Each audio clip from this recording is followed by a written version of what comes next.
जय कपीस तिहु लोक उजागर, रामदूत अतुलित बल धामा, अंजनी पुत्र पवन सुत नामा।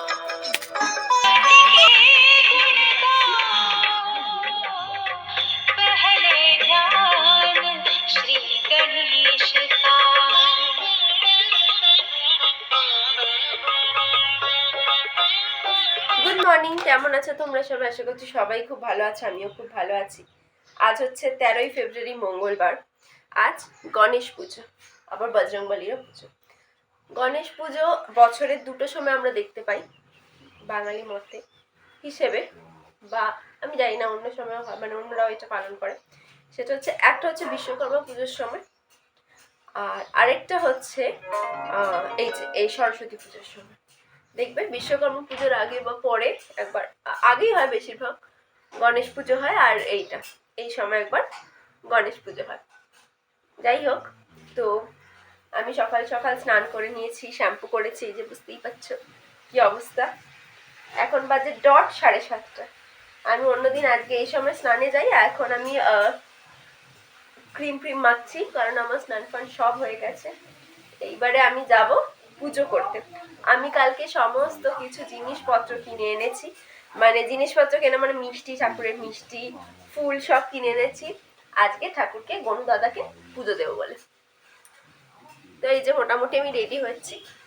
আর চলো, আমাদের জানো এখানে কয়েকটা জায়গায় ঠাকুর এসে গেছে, কয়েকটা জায়গা না, একটা জায়গাতে লস্কর পাড়ার মুখে দেখি ঠাকুর এসে গেছে। দুদিন আগে থেকে ঠাকুর এসে গেছে। আমাদের এই বাড়ির সামনেটা আজকে রাত্রে ঢুকবে, রাত্রে, সে মাঝরাত্রে বা ভোরবেলা ঢুকবে, এরম সময়তেই ওরা ঢুকবে। হ্যাঁ, আর রাহুল দেখলাম স্ট্যাটাস দিয়েছে ওদের ওখানেও ঠাকুর এসে গেছে। তো এইসব ব্যাপার। এই দেখো এই কানে দুইটা টুং টুং করবে, বেশ ভালো লাগবে। তো যাই হোক, চলো আর বক বক না করে আজকে দিনটাকে শুরু করি। আশা করছি সবার দিনটা খুব ভালো যাবে, সবার ব্লগটা ভালো লাগবে, গণপতি বাপ্পা সবার মনস্কামনা পূরণ করবে। তো এই ভেবে আজকের দিনটাকে শুরু।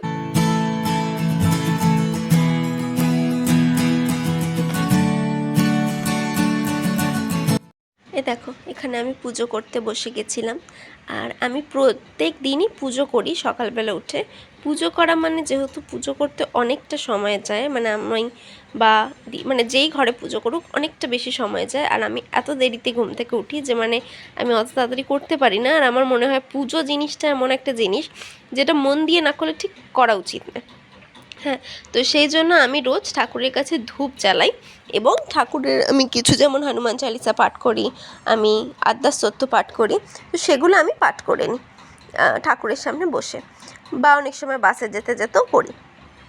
আর আমার বেশ ভালো লাগে, মানে প্রত্যেক দিন আমার মনে হয় যদি আমি পুজো না করি তাহলে, মানে ঠাকুরের সামনে একটুখানি কিছুক্ষণ না বসি, তাহলে মনে হয় যেন কিছু একটা হলো না, মানে খুবই একটা আমার খারাপ লাগে, আমার ভালো লাগে না, মনটা একটু খারাপ লাগে। আর আমি একটা কথা বলি, অনেকেই হয়তো ভাবতে পারো যেহেতু আমি পুজোর ভিডিও বা ব্লগ দেখাই, ব্লগে যখন আমি পুজো করি সেইগুলো, তো অনেকে এটা মনে করতে পারো যে হয়তো আমি ব্লগ করার জন্য আমি পুজোটা করি, কিন্তু এটা একদমই ঠিক কথা নয়। যদি এরম কারোর মনে হয়ে থাকে তাহলে আমি তাকে বলি যে আমি অনেক ছোট যখন, তখন থেকে আমার মা আমায় পুজো করা শেখায়। আমি অনেকটাই ছোট, আমার মনেও নেই আমি কোন ক্লাসে পড়ি। আর হ্যাঁ, যেটা কথা হচ্ছে, আমি মানে ছোটো থেকেই মা যখন পুজো করতো আমি তখনই দেখতাম, এবং আমার খুব ভালো লাগতো। তো সেইটাই আমার অভ্যাসের মধ্যে দাঁড়িয়ে যায় যে পুজো করা ছোটো থেকেই। এখন বড় হয়ে গেছি, কিন্তু ওই অভ্যাসটা আমার যায়নি। আর কিছু কিছু বিশেষ সময় আমি একটু ভালো করে পুজো করি, যেমন ছিল গণেশ পুজো, যেমন মা বিপত্তারিণীর পুজো, শ্রাবণ মাসের সোমবার, সেগুলো আলাদা। কিন্তু পুজোটা আমার ভীষণই পছন্দের, এবং আমি এটা নিত্যদিনের ভিত্তিতেই করি, আমি এটা পছন্দ করি। মায়ের কাছে, মায়ের সামনে বা ভগবানের সামনে কিছুক্ষণ একটু থাকতে আমি সেটা পছন্দ করি।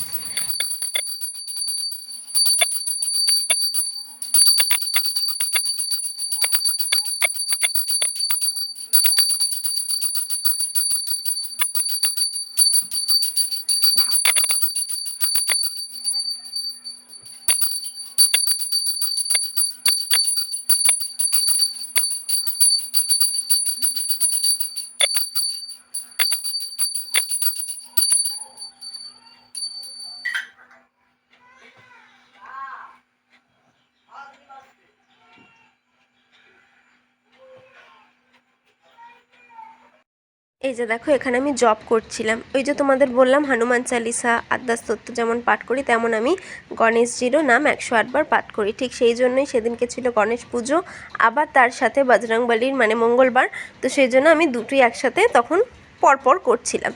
আর সমস্ত কিছুর পরে তুলসী তলায় জল দেওয়া, ওটা মানে যেহেতু আমি সেদিন বলেছিলাম যে আমি সেদিন তাড়াতাড়ি ঘুম থেকে উঠে পড়েছিলাম, যে আমি বললাম যে আমি আজকে পুজো পুরো করব। তো পুজো করা মানে তুলসী তলাতেও আমরা প্রত্যেক দিন জল দিই। তো সেই জন্য মানে যে পুজো করে সে গিয়ে তুলসী তলায় জল দেয়, দিদাই সেটা করে, আমি বাড়িতে থাকলে আমি করি। তো সেটাই তুলসী মঞ্চে আমি পুজো করছিলাম। আর তোমরা জানো যে আমার মা হচ্ছে আমার ক্যামেরাম্যান, তো সেই হিসেবেই যখনই আমার মানে আমি পুজো করি বা কিছু, তখনই আমি তুলসী তল মানে মাই সব করে দেয়।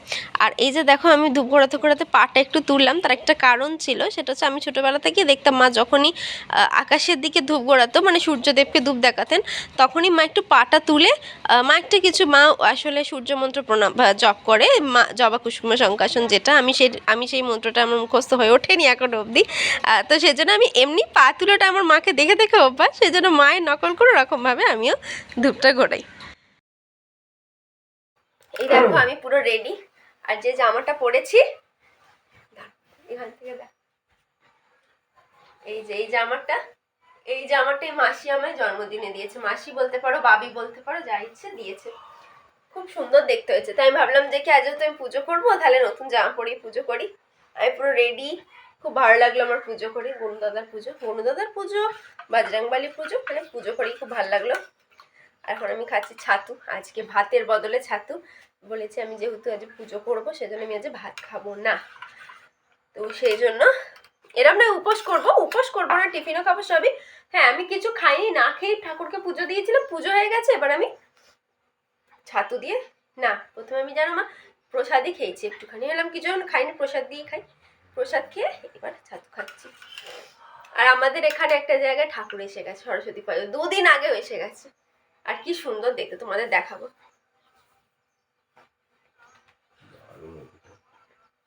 দারুণ হয়েছে না?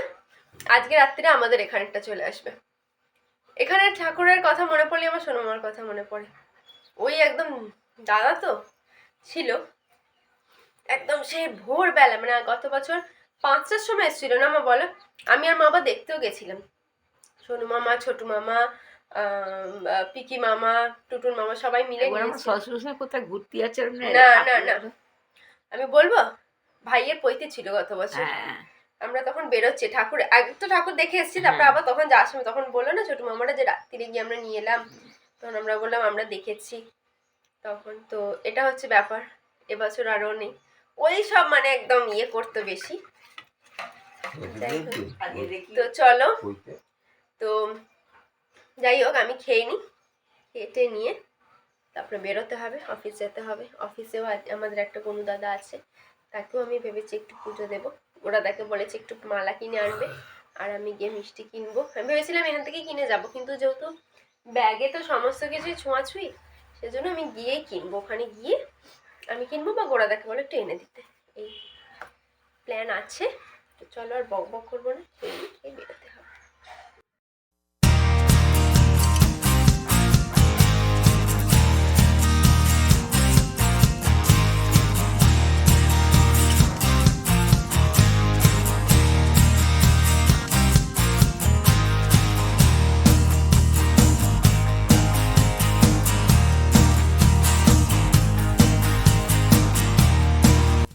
এই দেখো, এটা হচ্ছে আমার অফিসে পুজো করছি। আমার অফিসেও গণেশ ঠাকুরের মূর্তি আছে, এবং সেই মূর্তিটা যথেষ্ট বড়।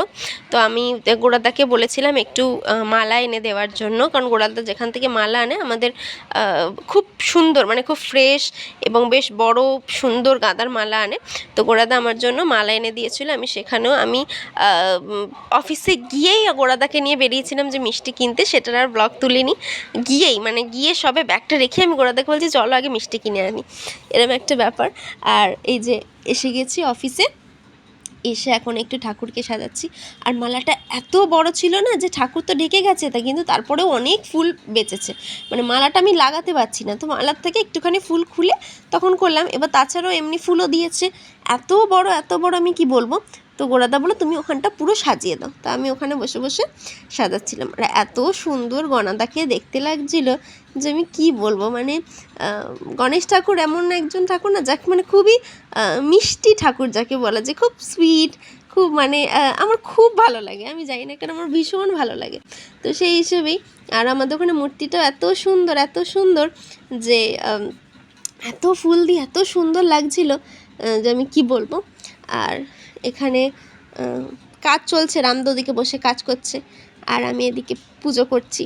আমার পুজো করতে বেশ ভালোই লাগে, সে অফিস হোক বাড়ি হোক যেখানেই হোক আমি পুজো করতে পছন্দ করি। আমার যেখানে আগে প্রথম চাকরি করতাম সেখানেও গণেশ পুজোর সময় আমি ঠাকুরকে, ওখানে তো খুব বিশাল বড় গণেশ ঠাকুরের মূর্তি আছে, তোমাদের আমি দেখিয়েছিলাম যখন আমি ওখানে গেছিলাম, যে বিশাল বড়। ওই গনু দাদাকেও আমি মানে ইয়ে করতাম যে ফুল দেওয়া অনেক সময় হতো না, ধূপ ঘোরানো আর মিষ্টি আনা, মিষ্টি ঠাকুরকে দেওয়া। হ্যাঁ, তো এখানেও সেটা হয়েছিল। আর এইখানের ভিডিও তুলে দেওয়ার জন্য থ্যাঙ্কস টু গোরাদা, thank you so much. Good evening, আমি বেরিয়ে গেছি আর প্রচুর কাজ করে বেরিয়েছি। আর যেটা কথা হচ্ছে সেটা হচ্ছে যে কি বল, হ্যাঁ আমাদের অফিসের এখানে 3টে ঠাকুর হয়েছে, তাই আমি ভাবছি ওটা একটু দেখে যাব, তোমাদেরকেও দেখাবো। কিন্তু 3টে দেখতে পারবো না, 2টো দেখতে পারবো, কারণ একটা ঠাকুরের অন্য দিকে আর ওটা হচ্ছে মুখ ঢাকা। তো চলো আমি বক করবো না, তোমাদের ঠাকুরগুলো দেখতে। এটা দেখো, এটা হচ্ছে আমাদের অফিস থেকে বেরিয়েই এক ঠাকুর একটা হয়েছে একটুখানি এগিয়ে। আর যেটা আমার এখানে সুন্দর লেগেছে, শুধু মায়ের শাড়িটা দেখেছো কি গর্জাস, এত সুন্দর লাগছিল মাকে দেখতে, আমি কি বলবো, এত সুন্দর যে কি বলবো। আর প্যান্ডেলটাও ছোটোর ওপর খুবই সুন্দর হয়েছিল। আর এখন যাচ্ছি ওই জায়গায় যেখানে গণেশ পুজো হয়েছিল, তোমাদেরকে আমি দেখিয়েওছিলাম যে এখানে একটা জায়গায় গণেশ পুজো হয়েছিল, বিশ্বকর্মা পুজোর সময় যে গণেশ পুজো হয় সেখানে গণেশ পুজো হয়েছিল, ভোগ খেয়েছিলাম আমি, এবং মেলা মতো বসেছিল, সেইখানে এই সরস্বতী পুজো হয়েছিল। এবং এইখানে সরস্বতী পুজোর থিম ছিল হচ্ছে ভারত মাতা। যেহেতু সরস্বতী ঠাকুরের এবারে পুজো পড়েছে 14ই ফেব্রুয়ারি, এবং আমরা জানি 14ই ফেব্রুয়ারি একটা খুবই ব্ল্যাক ডে হিসেবে পালন করা হয়, কারণ হচ্ছে সেই দিনকে পুলওয়ামা অ্যাটাক হয়েছিল। তো সেই হিসেবে এইখানে থিম করা হয়েছিল হচ্ছে ভারত মাতা, এবং ভীষণ সুন্দর, মানে ঠাকুরের মূর্তি অপূর্ব। আর ভারত মাতার সাথে মা লক্ষ্মী আর মা সরস্বতী দুই পাশে দুজন। কিন্তু একটা এখানে আমার অসুবিধা লেগেছে, সেটা হচ্ছে যে এই যে পিলারের মতো থামগুলো করেছে না, ওটার জন্য না পুরো ফটোটা তোলা যাচ্ছে না, তাতে মা লক্ষ্মী আর মা সরস্বতীর মুখটা ঢাকা পড়ে যাচ্ছে। যাই হোক, এমনি খুব সুন্দর থিম ছিল।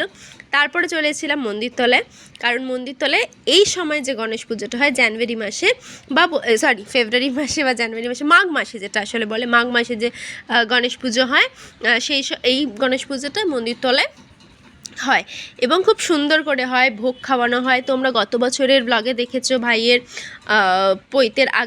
পৈতের যেদিন রিসেপশনের আগের দিন আমরা এসেছিলাম, এবং সেখানেও আমি দেখিয়েছিলাম যে আমরা ভোগ খেয়েছি, গুবলিও ছিল। তো ওখানে এই যে গনুদাদার থিমটা ছিল হচ্ছে পালকিতে করে, এত সুন্দর লাগছিলো। কিন্তু সত্যি কথা বলতে আমি খুব ভালো করে এখানে ভিডিওটা তুলতে পারিনি, তার একটাই কারণ হচ্ছে ওখানে না একটু ভিড় হয়েছিল, তখন ভোগ দিচ্ছিল, প্রসাদ দিচ্ছিল পায়েস, তো ওই জন্য আমি অতটা ভালো করে তুলতে পারিনি, যতটা সম্ভব হয়েছে আমি ততটা তুলেছি। আর এইখানে ঠাকুর দেখার পরে আমরা চলে এসেছিলাম হচ্ছে আরেক জায়গায়, শিবপুর পদাতিক সংঘ বা পদাতিক ক্লাব বলতে পারো, ওখানে মা লক্ষ্মী, মা সরস্বতী, আমাকে ক্ষমা করে দেবে আমি ভুল করে লক্ষ্মী বলে ফেলেছি, মা সরস্বতীর মূর্তিটা অপূর্ব, দেখার মতো হয়েছিল, মানে অসাধারণ। যদি কেউ চাও দেখে আসতে পারো, ওখানে এত সুন্দর, প্যান্ডেলটাও এত সুন্দর যে বলার কথা নয়। সেই দেখে তারপরে আমি বাড়ি ফিরেছিলাম। বাড়ি এসে গেছি আমি এখন আবার গুড ইভিনিং বলতে যাচ্ছিলাম। বাড়ি এসে বেশ কয়েকটা ঠাকুর দেখেছি, ভালো লেগেছে, তোমাদের কেমন লাগলো জানিও। আর আমাদের এখানে নস্কর পাড়ার ওখানে মুখে যে ঠাকুরটা, ওইখানে দেখলাম আসার সময় মোমবাতি জ্বালানোর প্রতিযোগিতা হচ্ছিলো। তো এটা দেখে না আমার সেই ছোটোবেলার কথা মনে পড়ে গেল। আমরা যখন ব্যাতরের ওখানে থাকতাম, ওখানে প্রত্যেক সরস্বতী পূজা মানে প্রত্যেকটা প্যান্ডেলেই কিছু না কিছু হতো, কিন্তু এখানে এসে সেগুলো খুব মিস করি। এখানে এসব কিছুই সেরমভাবে হয় না। এই বছরও মানে এই প্রথম আমি ওখানে দেখলাম, বেশ ভালো সুন্দর করে করছে, তো ভালো লাগলো। যাই হোক, আমার প্রচণ্ড খিদে পেয়েছে, প্রচণ্ড খিদে পেয়েছে। আমি আগে খেয়ে নিই, তারপরে আমি বসবো হচ্ছে কি কি কালকে কি কি পরবো, কি হার কানের পরবো, সমস্ত কিছু রেডি করতে। তো চলো আগে খেয়ে নিই।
আমি একদম তৈরি হয়ে চলে এসেছি শোয়ার জন্য, ঘুমানোর জন্য।